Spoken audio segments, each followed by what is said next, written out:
आज हमारा जो टॉपिक ऑफ डिस्कशन होगा वो होगा डोमेस्टिक इलेक्ट्रिक सर्किट।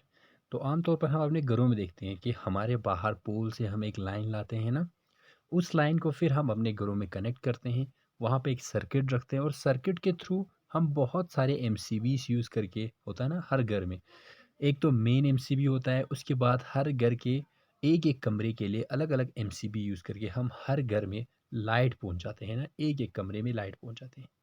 तो इस पूरे जो प्रोसेस है, इस प्रोसेस में क्या-क्या चीज़ें होती हैं, उन सबको इंक्लूड करके हम पढ़ते हैं डोमेस्टिक इलेक्ट्रिक सर्किट। यहीं से पता चले डोमेस्टिक का मतलब घरेलू, हमारे घर के अंदर होने वाला इलेक्ट्रिक सर्किट, ठीक है ना? इसके बारे में डिस्कस करना है। तो इस टॉपिक को हम ऐसे डिस्कस करेंगे। सबसे पहले हमें पता है, अक्सर हम देखते हैं हमारे घर के सामने पोल होता है, ठीक है? उस पोल पे बाहर से यानी बहुत दूर से हमारे पास लाइट आ रहा होता है, ठीक है? तो पहली चीज़ ये याद रखना है, जो लाइट आ रहा होता है हमें कहाँ से, हमारा जो हाइड्रो इलेक्ट्रिक प्रोजेक्ट है वहाँ से जो लाइट आ रहा होता है, वो लाइट हमारे लिए एसी होता है। एसी मतलब अल्टरनेटिंग करंट वाला, ठीक है ना? जैसे कि हमने जनरेटर को जब पढ़ा था, हमने देखा था वहाँ से हम 2 टाइप ऑफ करंट प्रोड्यूस कर पाते थे, एक अल्टरनेटिंग करंट, दूसरा डायरेक्ट करंट।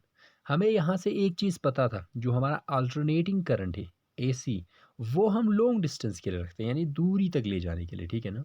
जबकि हमारे पास जो डायरेक्ट करंट था, वो शॉर्ट डिस्टेंस के लिए होता है। जैसे कि अब हम बैटरी से बल्ब को कनेक्ट करना है, तो उस वक़्त हम क्या करेंगे? डीसी का यूज़ करेंगे, है ना? तो जो पोल से हमने अक्सर देखा, जैसे इस पोल पे आपको दिख रहा है, अक्सर हमने ये देखा है कि पोल पे आमतौर पर एक ही लाइन या 2 लाइन नहीं होता, वहाँ पे 2 से ज़्यादा लाइन होता है, ठीक है? सो सबसे पहले जब ये हमारे हाइड्रो इलेक्ट्रिक प्रोजेक्ट जहाँ पे होता है, वहाँ से आता है, तो वहाँ से 4-4, 5-5 लाइन आता है, ठीक है ना? तो उसमें हमें मेनली ये याद रखना है, वहाँ पे जो 4-5 लाइन आ रहा है ना, उसमें से कुछ हमारा न्यूट्रल होता है, कुछ हमारा होता है लाइव या सप्लाई वायर, और कुछ हमारा क्या होता है, रोड लाइन भी बोलते हैं। तो यहाँ पे मेनली रोड लाइन का मतलब होता है वो लाइन जो हमने रोड के लिए रखा है, ताकि हम रोड पे कहीं पे स्ट्रीट लाइट जलाना पड़े, तो उसके लिए रखते हैं। तो वहाँ पे आपने देखा होगा 2-2, 3-3 लाइन हमें कहाँ से होता है, जहाँ से हमारा बिजली घर होता है ना, वहाँ से पहुँचता है। वहाँ से पहुँचने के बाद हमें पता है, हर एक ब्लॉक में, जैसे कि एक डिस्ट्रिक्ट का मेन जो होता है वो एक हाइड्रो इलेक्ट्रिक प्रोजेक्ट होता है, ठीक है ना? उसके बाद हर एक ब्लॉक में हमारे पास क्या होता है, वहाँ पे एक सर्किट हाउस होता है, ठीक है? जहाँ पे एक ब्लॉक के लिए पूरे लाइट को हम क्या करते हैं, वहाँ से कंट्रोल करते हैं। तो वहाँ पे होता क्या है एक्चुअली, जो हमारा हाइड्रो इलेक्ट्रिक प्रोजेक्ट है ना, वहाँ से बहुत तेज़ वोल्टेज वाला करंट आ रहा होता है, ठीक है? बहुत हाई करंट आ रहा होता है। उसके बाद उस सर्किट हाउस में हम उस वोल्टेज को कम करते हैं। जैसे कि वहाँ से क्या होगा, 33 किलो वोल्ट का आ रहा होगा। कहाँ से? हमारे जो इलेक्ट्रिक ये है ना, हाइड्रो इलेक्ट्रिक प्रोजेक्ट है जहाँ बिजली घर है, वहाँ से 33 किलो वोल्ट का आ रहा होता है। फिर उसको जब हमारा सर्किट हाउस होता है, वहाँ पे क्या करता है, 220 से 440 वोल्ट में उसको कन्वर्ट करते हैं, ठीक है ना? वोल्टेज को कम करते हैं, उसी हिसाब से डिस्ट्रीब्यूट करते हैं। उसके बाद हमारे पास हर एक गांव में एक ट्रांसफार्मर होता है ना, जो ट्रांसफार्मर क्या करता है, वहाँ से आते हुए 220 से 440 वोल्ट के बीच के जो करंट है ना, उसको 220 वोल्ट में कन्वर्ट करता है, और वो हमारे घरों तक पहुँच जाता है। ये प्रोसेस हो गया हमारे बिजली घर से लेकर कहाँ तक, हमारे घर के सामने तक। अब हमें वो नहीं पढ़ना है, वो तो हमें सिंपली याद रखना है। हमें पढ़ना कहाँ से, हमें पढ़ना है हमारे घर में कैसे चलता है ये बिजली। तो हम यहाँ पे देख सकते हैं, इसी डायग्राम में मैं आपको दिखा देता हूँ। इस डायग्राम में आपको क्या नज़र आ रहा है? आपको नज़र आ रहा है हम पोल से 2 लाइन ले रहे हैं, एक ये, है ना? 2 लाइन्स, एक हमारा ब्लैक कलर का, एक हमारा रेड कलर का, ठीक है ना? तो इन 2 लाइन को जो हम पोल से अपने सर्किट बोर्ड तक ले रहे हैं, हमारा जो इलेक्ट्रिक सर्किट बोर्ड होता है ना घर के सामने, वहाँ तक ले रहे हैं, उन दोनों को हम मेन्स बोलते हैं। क्या बोलते हैं? इन दोनों को मेन्स। तो पोल से जो हमारे घर की तरफ लेना रहा है, वो मेन्स होता है। तो अक्सर आपने देखा होगा रेड और ब्लैक आपको नज़र नहीं आएगा, एक मोटा सा ब्लैक तार नज़र आएगा, लेकिन उसके अंदर ही रेड और ब्लैक दोनों होता है, ठीक है ना? तो इस मेंस में जो हमारे पास रेड वायर है ना, वो रेड वायर हमारा होता है लाइव वायर, यानी लाइव, उसमें क्या होता है, जिंदा, हम इसको जिंदा नाम दे रहे हैं ना, ठीक है? या फिर इस रेड वाले को हम सप्लाई वायर भी कहते हैं। क्यों? क्योंकि यहाँ से करंट जो है ना, वो हमारे घर की तरफ इंटर होता है। तो घर में जहाँ से करंट इंटर होता है ना, वो हमारा रेड कलर का वायर है, और इसका 2 नाम आपको याद रखना है, लाइव वायर, या फिर हमारा क्या होगा इसका नाम, सप्लाई वायर। कलर क्या होगा इसका, कलर कोड हमारा रेड है। जबकि हमारी तरफ दूसरा एक कलर का है, ब्लैक कलर का, जो आपको नज़र आ रहा होगा, वो ब्लैक कलर को हम बोलते हैं न्यूट्रल वायर या फिर नल वायर बोलते हैं। क्योंकि यहाँ से करंट वापस जाएगा, ठीक है ना? क्योंकि इसको क्लोज़ एक सर्किट बनाना है, जब तक सर्किट क्लोज़ नहीं होगा तब तक करंट पास नहीं होगा। तो क्लोज़ सर्किट बनाने के लिए यहाँ पे जो ब्लैक वाला वायर है ना, वो हमारा क्या होता है, करंट वापस जा रहा होता है वहाँ से, ठीक है? इसको हम बोलते हैं नल वायर या न्यूट्रल वायर, ठीक है? अब यहाँ से आपको ये चीज़ याद रखा, एक कलर कोड, दूसरा इन दोनों का काम क्या है, ठीक है? इसके बाद हमें पता होता है हमारे घर के कुछ घर के सामने मीटर होता है, मीटर से पहले कहीं पे फ्यूज़ भी होता है। यहाँ पे हमने दिखाया है, सीधे मीटर दिखाया है, ठीक है? ये मीटर हमें क्या काम करता है? मीटर हमें काम करता है कितना हम एनर्जी कंज़्यूम कर रहे हैं, कितना इलेक्ट्रिकल एनर्जी हम ले रहे हैं। उस चीज़ को क्या करता है, हमें यहाँ पे रीड करता है, ठीक है ना? तो यहाँ पे जो रीडिंग होता है वो किलोवाट आवर में होता है। किस चीज़ में? Kilowatt hour. ये एनर्जी का यूनिट है किलोवाट आवर। और किलोवाट आवर जो है ना, वो 1 यूनिट के बराबर होता है। जैसे कि हमने देखा होगा हमारे वहाँ पे क्या, एक तो वहाँ लिखा होगा किलोवाट आवर, दूसरा हम क्या करते हैं 1 यूनिट, 2 यूनिट, 3 यूनिट कंज़्यूम किया। तो 1 यूनिट का मतलब 1 किलोवाट आवर, ठीक है ना? उसी हिसाब से हमें बिल आता है। अब यहाँ से आपको दिख रहा होगा, यहाँ से 2 वायर आएगा। ये 2 वायर सबसे पहले हमारा एक मेन एमसीबी होता है, ठीक है? ये हमारा मेन एमसीबी है, यहाँ पे कनेक्ट हो जाता है। तो जो हमारा मेंस जो है ना, वो मेंस जो 2 लाइन है, वो हमारे एमसीबी के थ्रू हमारे घर में इंटर होता है। अब उस एमसीबी से हम क्या करते हैं, वहाँ से छोटे-छोटे एमसीबी लगाकर हम हर एक कमरे में क्या करते हैं, लाइन ले जाता है ना? जैसे कि यहाँ पे दिख रहा है, इस कमरे में भी, इस कमरे में भी, इस कमरे में भी, इस कमरे में। लेकिन इन हर एक कमरे के लिए हम अलग-अलग एमसीबी लगाते हैं। तो एमसीबी का काम क्या होता है? एमसीबी का काम होता है, इनका एक रेटिंग वैल्यू होता है, यानी एक वैल्यू होता है, ठीक है? उस वैल्यू के बाद अगर करंट आएगा ना, तो वो करंट फिर क्या हो जाएगा, वो उसको रोकेगा। इसीलिए देखो, जब ज़्यादा करंट आता है तो हमारा एमसीबी डाउन हो जाता है। क्यों? क्योंकि उसका वैल्यू ही, मान लो 50 एम्पेयर का हमारा मेन जो एमसीबी होता है ना, उसका 50 एम्पेयर का वैल्यू होता है, ठीक है? तो जब भी 50 एम्पेयर को क्रॉस करेगा इलेक्ट्रिक करंट, तो वहाँ पे क्या हो जाएगा, वो एमसीबी नीचे आ जाएगा, यानी करंट ज़्यादा आने नहीं देगा। तो इससे क्या हो जाएगा, हमारे घर में नुकसान नहीं होगा, ठीक है? अब इसके बाद हमने ये देखा, हर एक घर में हमारा क्या होता है, अलग-अलग एमसीबी लगा हुआ होता है, ठीक है ना? अपने-अपने रेटिंग का अलग-अलग एमसीबी लगा हुआ होता है, ठीक है? अब हर एक कमरे में आपने देखा होगा, हम एक तो ऊपर कुछ क्या रखते हैं, बोर्ड रखते हैं, प्लग बोर्ड हम ऊपर कुछ रखते हैं, और कुछ प्लग बोर्ड हम अपने कमरे के दीवार के नीचे कुछ रखते हैं, है ना? जो नीचे रखते हैं वहाँ पे हम अक्सर क्या करते हैं, फ्रिज यूज़ करते हैं, फ्रीज़र यूज़ करते हैं, या फिर हमारा वॉशिंग मशीन यूज़ करते हैं। और ऊपर जो हमने कुछ बोर्ड रखे हैं ना, प्लग लगाने वाला बोर्ड, वहाँ पे हमने क्या रखा होता है, वहाँ पे हम क्या करते हैं, अपना मोबाइल चार्जिंग कराता है, इलेक्ट्रिक फ़ैन चलाते हैं, या कोई बल्ब चलाना है वो चलाते हैं, ठीक है ना? तो यहाँ पे याद रखना है, हमारे घर में 2 टाइप ऑफ सर्किट हमें नज़र आता है।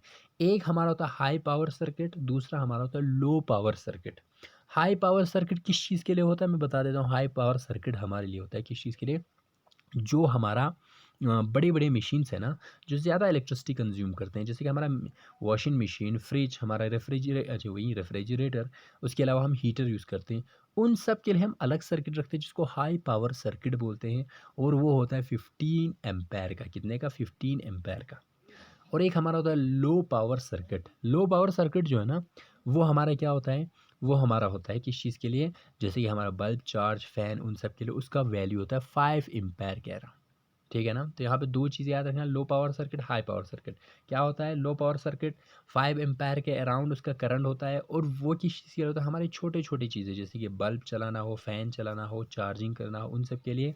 और हाई पावर सर्किट 15 एम्पायर का होता है, ये हमारे बड़े-बड़े अप्लायंसेस के लिए, जैसे कि हमारा क्या है, वॉशिंग मशीन, या फिर रेफ्रिजरेटर, ये सारी चीज़ों के लिए, ठीक है?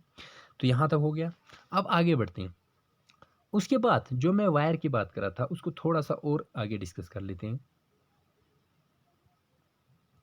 जो हमने वायर कहा था ना, उसमें मैंने पहले ही कहा, एक हमारे पास ब्लैक वायर होता है, जैसे कि यहाँ पे दिखाया है, ठीक है ना? एक हमारे पास ये ब्लैक वाला वायर, एक हमारे पास रेड वाला वायर। लेकिन इसके अलावा एक ग्रीन वाला वायर भी होता है ना? इस ग्रीन वाले वायर को हम बोलते हैं अर्थिंग वायर। इसको क्या बोलते हैं? Earthing wire. ये किस लिए यूज़ होता है?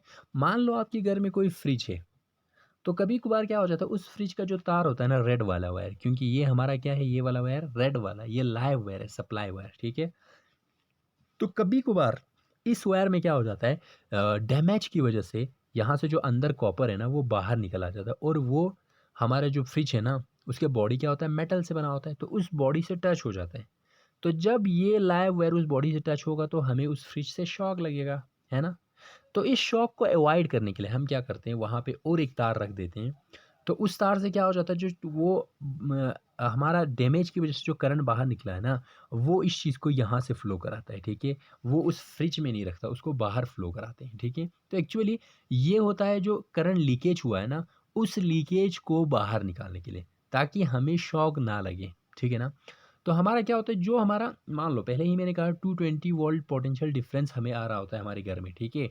तो इसका मतलब ये हो जाता है, हमारा जो न्यूट्रल वायर है ना, जो ब्लैक वाला वो 0 वोल्टेज का होता है, और जो हमारा रेड वाला वायर है 220 वोल्ट का होता है। तो दोनों का डिफरेंस कितना हो गया? 220 हो गया ना, क्योंकि 220 में से 0 निकालोगे तो 220 आएगा।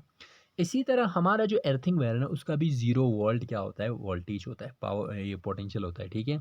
तो इन दोनों का डिफरेंस भी 220 वोल्ट बन जाता है। तो बाद में हम क्या करते हैं, इस ग्रीन वाले वायर को बाहर ग्राउंड में डग करके रखते हैं, ठीक है? ताकि क्या हो जाए, जो वहाँ से अर्थिंग होगा वो ज़मीन के अंदर चला जाएगा, तो हमें शॉक नहीं लगेगा। इसीलिए जो हमारा ग्रीन वायर होता है वो अर्थिंग वायर होता है, ठीक है? इसके अलावा जैसे कि मैंने अभी बोला, रेड वाला लाइव या सप्लाई वायर है, ब्लैक वाला हमारा न्यूट्रल या नल वायर है। कभी कभार इनके अलावा दूसरा भी कलर यूज़ होता है, जैसे कि आपको रेड होगा, रेड के साथ ब्लैक नहीं ब्लू होगा, तो आपको याद रखना है रेड वाला हमारा अगर लाइव है, तो ब्लू वाला हमारा क्या होना चाहिए? न्यूट्रल होना चाहिए। कभी कभार येलो यूज़ होगा ब्लैक की जगह, तो हमें याद रखना है रेड वाला हमारा लाइव हो जाएगा, और हमारा ये जो है ना वो ब्लू वाला या येलो वाला वो हमारा न्यूट्रल हो जाएगा। तो यहाँ तक समझ में, एक मैंने बोला तार के बारे में, दूसरा मैंने बोला high power circuit, low power circuit, ठीक है?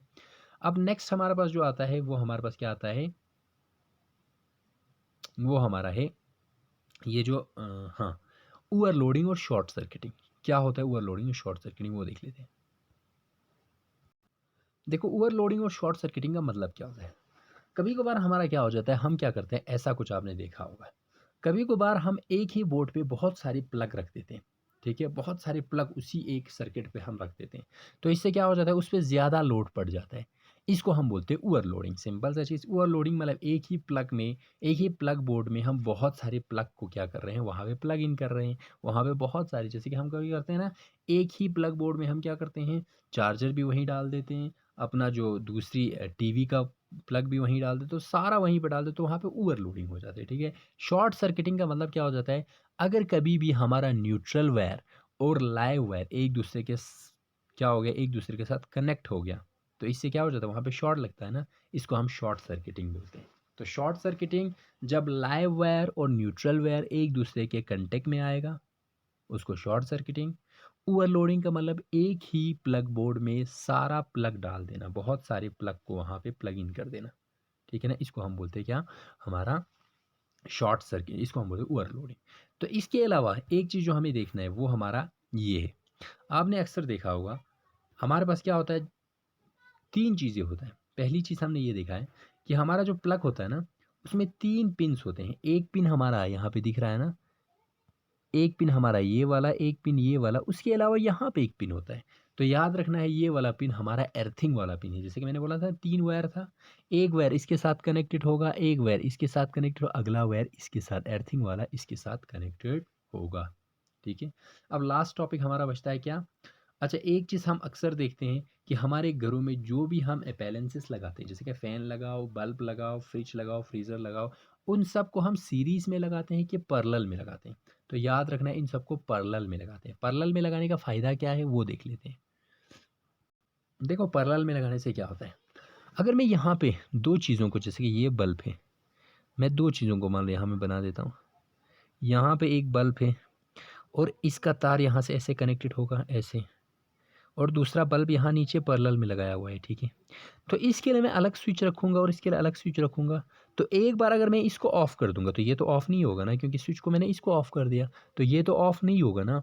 इसका पैरेलल का फ़ायदा ये हो जाता है, हम चाहे तो अपनी हिसाब से, जैसे फ़ैन को बंद, मान लो ये फ़ैन है, तो फ़ैन को बंद करना है तो हम फ़ैन को बंद कर सकते हैं। अगर हमें बल्ब को बंद करना है तो अपनी हिसाब से बल्ब, अगर हम बल्ब को बंद करेंगे ना, तो फ़ैन बंद नहीं होगा पैरेलल में, ठीक है? इसके अलावा अगर हम सीरीज़ में कनेक्ट करेंगे तो क्या हो जाएगा, मान लो यहाँ पे एक है, दूसरा यहाँ पे है, तो ये हमारा बल्ब और ये फ़ैन है, तो स्विच यहाँ पे होगा। स्विच को ऑफ करते ही बल्ब को भी ऑफ हो जाएगा, और हमारा क्या, हमारा फ़ैन भी ऑफ हो जाएगा। अक्सर आपने देखा होगा कुछ कमरों में ऐसा ही होता है, एक बार ऑफ कर दो तो बल्ब भी और स्विच भी दोनों ऑफ होता है, वो सीरीज़ का हो जाता है। जबकि हमारा क्या होता है, पैरेलल में एक ऑफ होता है, दूसरा कंटीन्यूअस रहता है। इसीलिए हम अक्सर पैरेलल में चीज़ों को कनेक्ट करते हैं। ठीक है ना? तो इतनी सारी चीज़ें यहाँ से क्लियर हो जाता है। ठीक है?